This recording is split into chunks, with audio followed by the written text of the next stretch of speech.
This lesson is about few useful built-in mathematical functions of Python.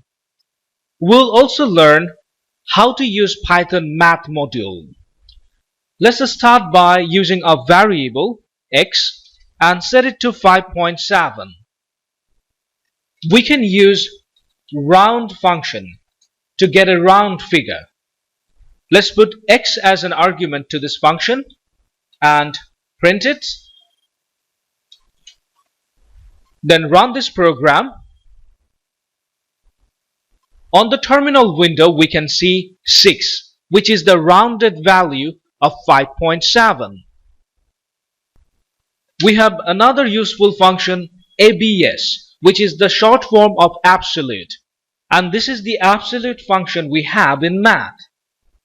If we give it a value, no matter what, either positive or negative, it always returns the positive value. Let's put minus 5.7 there, print it, and run the program. We can see it has become positive 5.7. Actually, in Python, there are lots of built-in functions to perform mathematical operations. If you want to write a program that involves complex mathematical calculations, you need to import the math module. A module in Python is a separate file that contains reusable code. When we import them, we can use those code. Let's see how to import a module. It's pretty simple.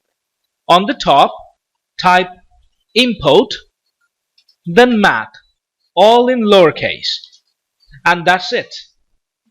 Now this math is an object. Remember we used a string which was an object? Here this math is going to behave the same as objects do. So we can access its functions. To be more accurate, its method using dot operator. So type math, then dot.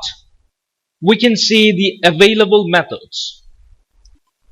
For example, we can call sale method to get the ceiling of a number. So if we pass 5.7 here and then print it,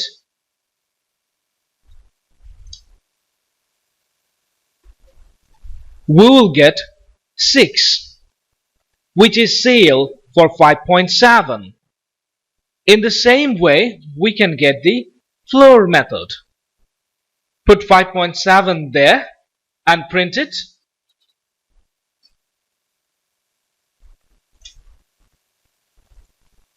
You can see we got 5, which is the ceiling for 5.7. Now there are many functions here, and it is beyond the scope of this lesson to cover all of them. But I'm going to show you how to use any math methods. Open up your browser and search for Python 3 math module. Go to this search result. Here you can see the documentation of math module. Let's copy this factorial method,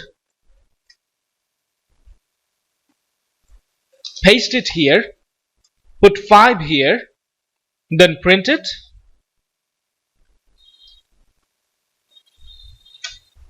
And run the program. We've got 120 here, which is the factorial of 5. This is how you can use any mathematical function in Python.